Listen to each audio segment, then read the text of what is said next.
अस्सलामु अलैकुम वरहमतुल्लाहि वबरकातुहू अऊज़ु बिल्लाहि मिनश शैतानिर रजीम बिस्मिल्लाहिर रहमानिर रहीम। कोई चीज़ अगर बंद पड़ी हुई है, यानी आपने कोई बिजली का मीटर लगाया हुआ है, उसको आप चलाते नहीं हैं, उसका बिल आ जाता है, तो आप क्या करेंगे? आप खुश होंगे? आपको गुस्सा चढ़ेगा, आप महकमे के ऊपर जाकर चढ़ेंगे, उनको कंप्लेन करेंगे और दूर तक इस शिकायत को लेकर जाएंगे, गिला शिकवा करेंगे। ऐसे ही अगर आपके पास कोई गाड़ी है, मोटरसाइकिल है, आप उसको चलाते नहीं हैं, तो कभी कभार निकालते हैं, कभी हफ्ते के बाद, कभी 2 हफ्ते के बाद या महीने के बाद, तो उसके अंदर उतना ही आपको फ्यूल डलवाना पड़ता है, उतनी ही फ्यूल की ज़रूरत पड़ती है जितनी आपकी कंजम्पशन होती है। ऐसे ही इंसानी बॉडी की बात है कि इंसानी बॉडी को जितनी कंजम्पशन उसकी होती है, जितनी उसको कैलोरीज चाहिए बर्न करने के लिए एज ए फ्यूल, उतनी ही अगर खुराक खाई जाए तो बहुत अच्छी रहती है। दोस्तों, इस वीडियो में मैं आपको खाने के मुतालिक, डाइट के मुतालिक बहुत ही मुख्तसर सा बताऊंगा और आसानी के साथ आपको समझ आएगी। पूरी वीडियो देखें, आपको बहुत ज़्यादा फ़ायदा होगा। मैं हूं डॉक्टर हफसत अंजम, आप देख रहे हैं यूट्यूब चैनल। मेरा आज का जो मौजू है वो है how to get diet quantity, how to eat, यानी हम खुराक की मकदार कितनी लें और उसको कैसे खाएं। दोस्तों, हमारी जो बॉडी है ये एक लाइकली मशीन की तरह ही है, मशीनरी की तरह ही है। जैसे हमको गाड़ी रखते हैं, मोटरसाइकिल रखते हैं, ट्रैक्टर रखते हैं या कोई और गाड़ी होती है, जब हम उसको चलाते हैं या उसके ऊपर लोड डालते हैं तो उसको फ्यूल की ज़रूरत होती है। जब वो खड़ी हो तो उसको फ्यूल की ज़रूरत नहीं होती। इसी तरह इंसान है कि हर बंदे का अपना अपना लाइफस्टाइल होता है और हर बंदे की अपनी अपनी रिक्वायरमेंट होती है एज ए फ्यूल न्यूट्रिशन को लेना, यानी ग़ज़ा को, ख़ुराक को एज ए फ्यूल लेने के लिए हर बंदे की अपनी अपनी रिक्वायरमेंट होती है। यानी उसका काम, उसका लाइफस्टाइल, उसकी हेल्थ, उसका वेट, उसका कद काठ, उसकी हाइट वगैरह जो होती है, उसकी एज होती है। यानी बच्चे की जो खुराक होगी वो कम होगी, जवान की ज़्यादा होगी, बूढ़े की फिर कम होगी। क्योंकि बूढ़े लोगों को खुराक की सिर्फ उतनी ज़रूरत होती है जिससे उनकी जिस्म को जो रिक्वायरमेंट होती है वो पूरी रहे, ज़्यादा स्टोरेज ना हो, ओवर डाइट ना हो।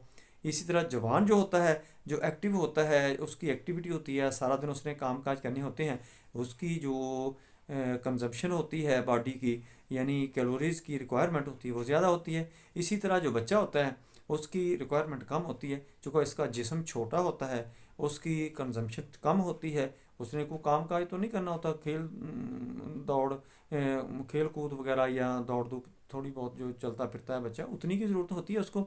ज़्यादा कोई उसको हार्ड वर्किंग तो करनी नहीं होती, फिज़िकली कोई उसको बॉडी के ऊपर स्ट्रेस नहीं आना होता या मेंटली स्ट्रेस नहीं आना होता कि दिमाग की एनर्जी लगे।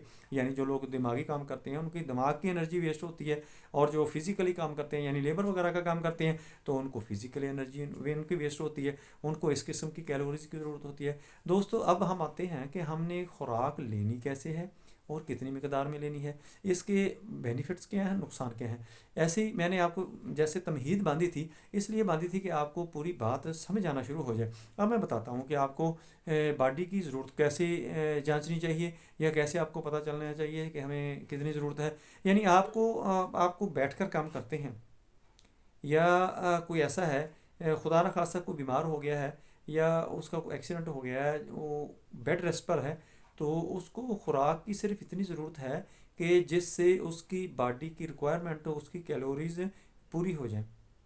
यानी अगर वो ओवर डाइट करेगा तो उसके जिस्म के अंदर फैट आना शुरू हो जाएगी, वो मोटापा हो जाएगा। आप अक्सर लोगों को देखेंगे कि वो खुराक दबा के लेते हैं, बैठने वाला उनका काम होता है, ज़्यादा एक्टिविटी उनकी होती नहीं है, उनका लाइफस्टाइल ऐसा होता है कि उसके अंदर कैलोरीज इतनी बर्न नहीं होती, तो फिर वो जो ओवर डाइट होती है वो जिस्म के अंदर फैट की शक्ल इख्तियार करना शुरू कर देती है। फैट की वजह से फिर मोटापा आना शुरू हो जाता है। मोटापा जो है ये बहुत बड़ी बीमारी है जिसकी वजह से बहुत दिक्कत पैदा होती है और बहुत सारी मसाइल पैदा हो जाते हैं।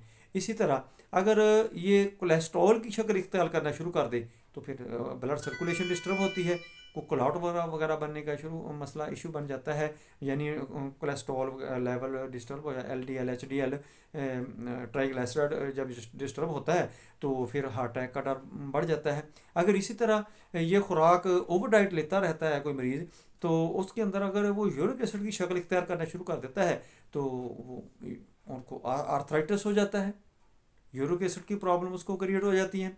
ये दोस्तों, हमने कैलोरीज उतनी ही लेनी है जितनी हमारा जिस्म बर्न कर दे, जितनी हमारी ज़रूरत हो। इससे बढ़कर हम ले गए तो वो ओवर डाइट जो होगी वो हमारे लिए नुकसान बन जाएगी, हमारे जिस्म के लिए, हमारी बॉडी के लिए वो बोझ बन जाएगी। इसलिए हमने क्या करना है कि रिच डाइट लेनी है, हेल्दी डाइट लेनी है, लेकिन क्वांटिटी कम होनी चाहिए, क्वालिटी बेहतर होनी चाहिए, क्वांटिटी उसकी कम होनी चाहिए। जब हम क्वालिटी बेहतर लेंगे तो थोड़ी खुराक में भी हमें अच्छी कैलोरीज मिल जाएंगी। इसी तरह बच्चे को जब हम उसको ठूस ठूस कर खिलाते हैं, उसके अंदर कोई इतनी क्वालिटी वाली वो खुराक नहीं होती, तो बच्चे की जो ग्रोथ रेट होता है वो नॉर्मल नहीं रहता, वो कम होना शुरू हो जाता है। बच्चे की जो हेल्थ होती है वो ख़राब होना शुरू हो जाती है। इसी तरह यंग जो हैं, बूढ़े जो हैं, इन बच्चों का और बूढ़ों का तो खुराक के मामले में बहुत ज़्यादा ख्याल रखना चाहिए ताकि उनको कोई प्रॉब्लम ना पैदा हो जाए। हम इसके सारा उल्ट करते हैं। दोस्तों, इस वीडियो बनाने का मेरा मकसद यही है कि हमने खुराक लेनी है जितनी हमारी इस मशीनरी को, इस बॉडी को ज़रूरत है, जितनी इसने कंज्यूम करनी है, यानी जिस्म के अंदर जितनी इस्तेमाल होनी है उतनी ही खुराक हमने लेनी, ओवर डाइट नहीं लेनी। जब हम खुराक की क्वांटिटी पूरी लेंगे, उसकी क्वालिटी अच्छी होगी, तो हम बहुत सारी बीमारियों से बचे रहेंगे, बहुत सारी बीमारियां हमसे दूर रहेंगी। अगर हम ओवर डाइट लेना शुरू कर देंगे, इससे बहुत सारी बीमारियां पैदा होंगी, जिससे हमें दिक्कत भी बनेगी, हमारा जिस्म भी ख़राब होगा, हमारी जो डेली एक्टिविटी होंगी वो भी डिस्टर्ब होंगी। दोस्तों, मेरी इन छोटी छोटी बातों पर अगर आप अमल करेंगे तो आपको बहुत ज़्यादा बेनिफिट मिलेगा। मेरी वीडियो पसंद आए इसको लाइक करें, दोस्तों रिश्तेदारों में शेयर करें, बेल आइकन को प्रेस करें, मेरे चैनल को सब्सक्राइब करें। अपना ख्याल रखें, stay connected, stay happy, stay healthy. अल्लाह हाफिज़। अस्सलाम वालेकुम वरहमतुल्लाहि वबरकातुहू।